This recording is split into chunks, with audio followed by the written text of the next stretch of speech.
What is up, everybody? So today we are going to talk more about convicting a murderer and talk about more comments on posts and videos I've made on convicting a murderer. But this time they're going to come from Twitter. The last couple of times I've done videos on this, it has been comments from YouTube, but I figured I'd start doing them from Twitter as well. Now this video specifically is going to be about comments from Sean Reck. I had a little back and forth with the creator of Convicting a Murderer yesterday. It was really interesting. Now, unfortunately, Sean Reck seems like he can't handle the criticism of people that don't like his project. Now, I totally understand wanting everybody to be into the project that you're working on, but that's just not gonna happen in this day and age, especially on Twitter, especially on Facebook, YouTube, any social media website.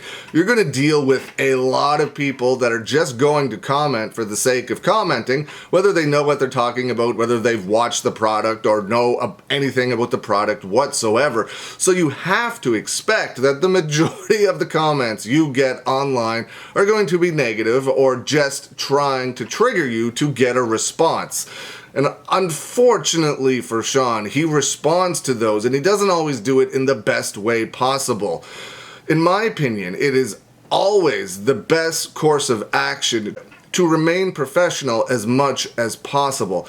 I'm just going to give a little bit of an example here. I promote events in my area, and I've been nothing to do with true crime, and I've been doing it for over 22 years now. What I do is promote it to an extremely niche market. And now, of course, the bigger companies are worldwide, global, mainstream, but what we do is promote it to a very niche market. And our goal is to always grow that market, and we've done so over the past 22 years. However, not everybody likes what we do, not everybody understands what we do, not everybody is going to be into it or even want to check it out, and that is completely fine. But the point of that is we get a ton of comments online of people just not into it, being extraordinarily rude, and that's fine. It's the internet. It needs to be expected. But my goal is to get as many people out to the shows as possible. And if somebody sees me interacting negatively or getting into an argument with somebody online and not remaining professional, in my eyes, that is a negative look on me. Sean Reck's goal should be, I would assume, if it's not, I don't understand what he's doing. His goal should be to get as many people to sign up for the Daily Wire as possible so that he could possibly get a season 2 or possibly get more projects bought by the Daily Wire. And I would think arguing with fans online or responding how he responds online would make people not want to subscribe to the Daily Wire to see his product. He can respond all he wants, and I'm in no place to tell him how to respond or whatever. This is just my opinion on how people wanting to get as many customers to watch a product, to subscribe to a service to watch a product, should act. That's just how I look at things. That's how I do business in my everyday life. I deal with people every day that post negative things or don't like what I do, and that's totally fine. It's totally expected.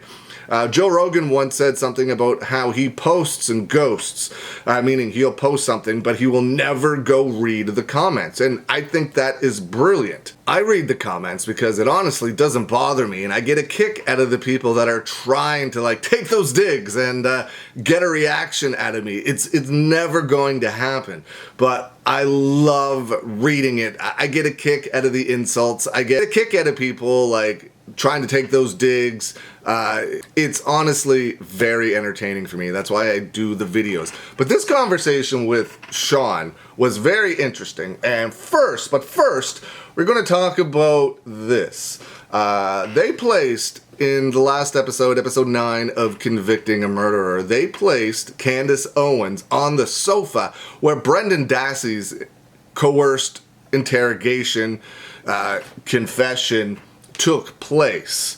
Now, I either said it in a video or I said it online. I said it somewhere. It was not Candace Owens' idea to sit on the sofa. She likely had no idea that where she was. She probably walked into this room and then they told her this is where Brendan Dassey's interrogation took place. And then somebody told her to sit on the sofa to make this scene probably get talked about. And it worked. But I said from the very beginning that I do not think it was Candace Owens' idea. There is still a giant amount of people out there that think this is Candace Owens' show. This show was done like 5 or 6 years ago or something, a few years ago, before Candace Owens was ever attached to it.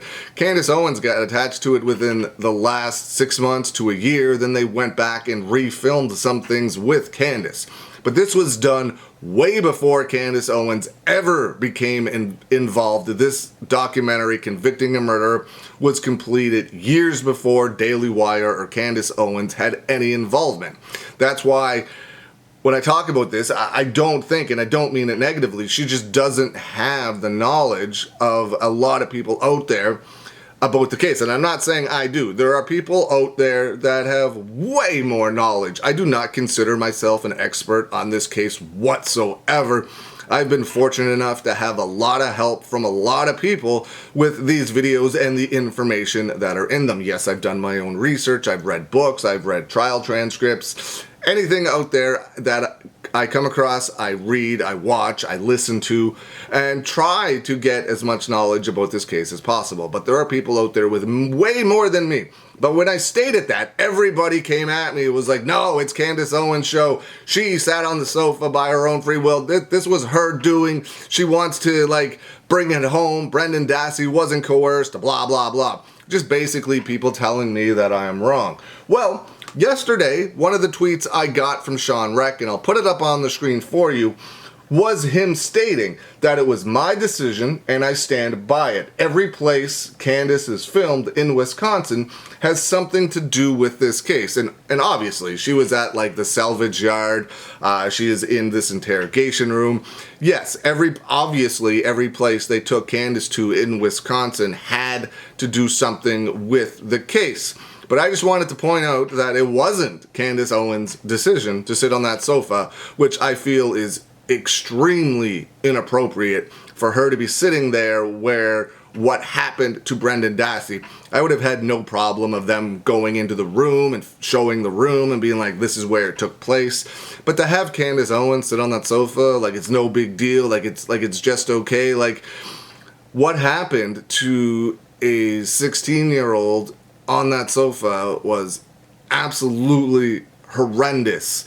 And the backlash on Twitter about this specific scene was gigantic. And I completely support that. But it was Sean Reck's decision to put Candace Owens on that sofa. I just wanted to make sure everybody knew that it wasn't her decision. It was his. And then, now, Sean, I posted a bunch of stuff a few days ago. He responded to all of it. And that the next one was about how Brendan Dassey's episode aired on Brendan Dassey's birthday. He stated, and here it is, "You think we looked up his birthday and backdated our release? Like, why? Who cares? You guys as a group will believe anything someone on your team cooks up. It's like an echo chamber." Maybe I should get a team. That sounds like it would be great. I replied, I thought that was hilarious that he used echo chamber. I replied with, "Triggered much?" Like, I have fun with this, and I honestly hope he does too. I have fun with this. "Triggered much? This guy expects us to believe the airing of Brendan's episode on his birthday was a coincidence. The trending of Free Brendan Dassey really got to Sean. He's mad, sad his show isn't doing what he expected or hoped it would do, and continues to lash out at people like a child on the internet. How are the views doing? You haven't said anything since episode 1 about how amazing it's doing. Why is that?" He, of course, didn't respond to any of that.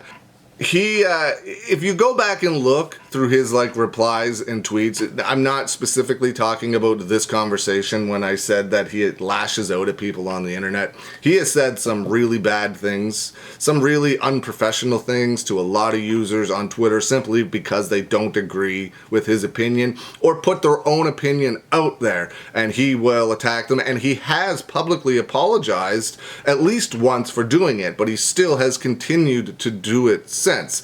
It's just a behavior that I just can't comprehend. And then I used the hashtag echo chamber because I thought that was hilarious. Yeah, it's really weird. Like, he states he doesn't know Brendan Dassey's birthday. I would assume one of the first things you do when you start doing a documentary is like Brendan Dassey, age, birthday, where he lives. That would be some of the things. They don't even bother to do research on their subject's birthday. That should be one of the very first things that you learn about somebody. I would think that his research team, whoever it may be, I think it's producer Brenda is one of them, and she has come under attack huge for the lack of research she has done for Convicting a Murderer and the things that they are putting out there. But yeah, so not knowing Brendan Dassey's birthday, I don't buy it for 1 second. You spent years on this case, and you can't tell me it's not a coincidence that it aired on Brendan Dassey's birthday. I don't buy it. And then he also stated this, I never said, and I wrote back, where did I say I thought it wouldn't air anywhere else? You're making stuff up, Sean. Just wild behavior. Try acting like a successful adult rather than a keyboard warrior. You want to at least act successful to get people interested in your projects, right? Or is that a concept you've never thought of? So again, I've never said that I didn't think it was going to air anywhere else. What I think, and this is how most documentaries, most shows made for streaming platforms, television work. The creator makes it, then sells it to Netflix or Daily Wire or Amazon Prime or whatever the case may be, Hulu, whatever streaming service there is. They sell it, they sell the rights for it to air for a certain amount of time. Now, it is a possibility that whoever it is can sell the lifetime rights to it, but what generally happens is they say you can air it for 6 months, a year, 2 years, whatever the case may be, and then the rights revert back to the creator. So he's likely going to be able to put this somewhere else at some point in time. I think he has his own streaming service, or he's involved with a streaming service. I have never looked at it, never looked into it, but I've seen him talk about it a couple of times, called True Blue. So maybe he's going to put it on that. I know a couple of years ago, and I looked into this myself for a project I was working on, Amazon Prime or Prime Video.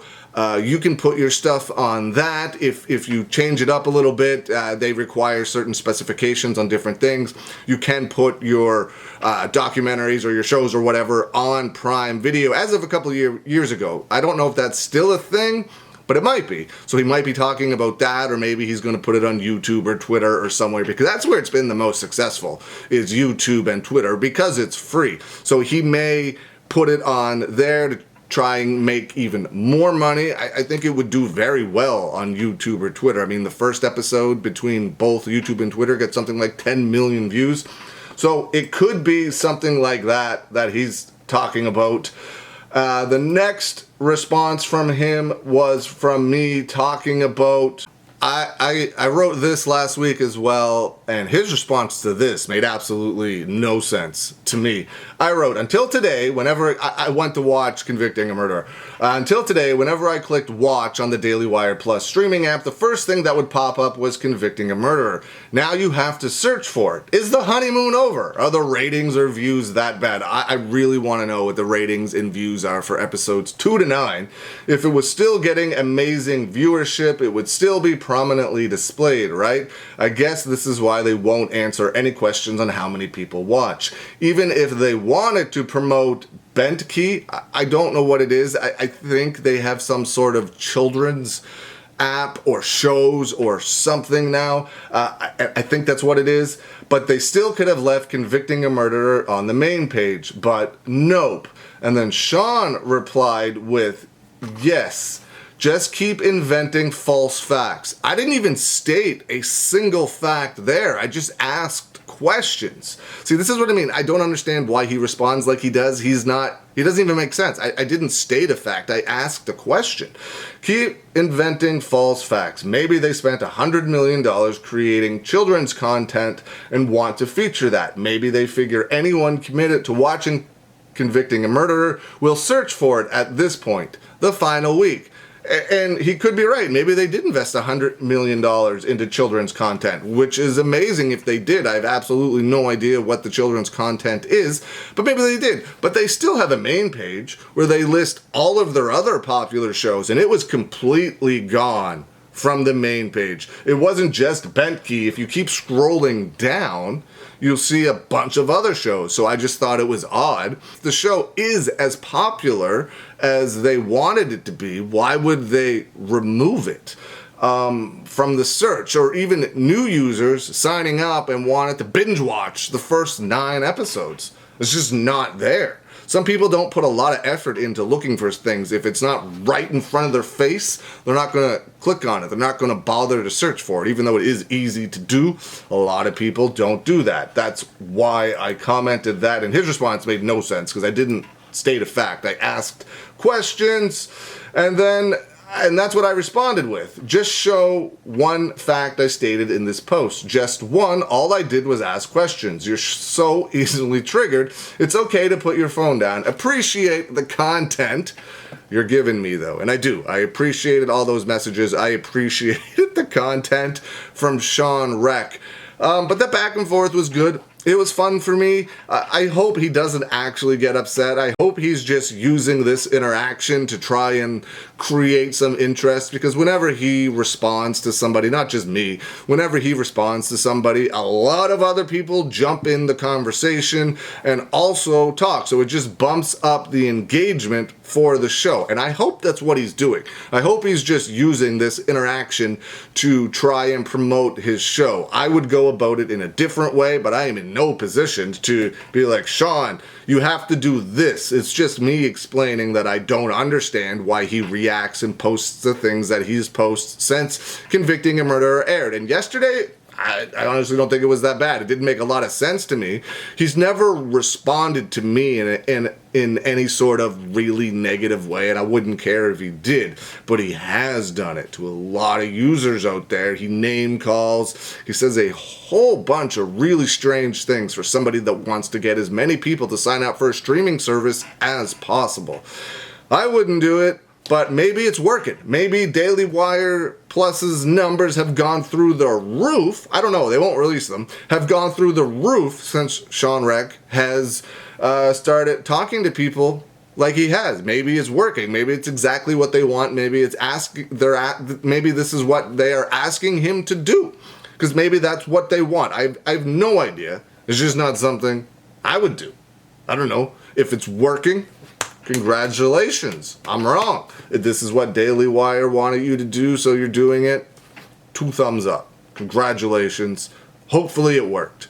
There was somebody that also commented something along the lines of, I am just coming at Sean because I don't like his show. That couldn't be further from the truth. If you go back and watch a lot of my videos or even posts, I state time and time again how I think Convicting a Murderer is tremendous. It is, content aside, I don't have to agree with the content to think that the production of the show is good.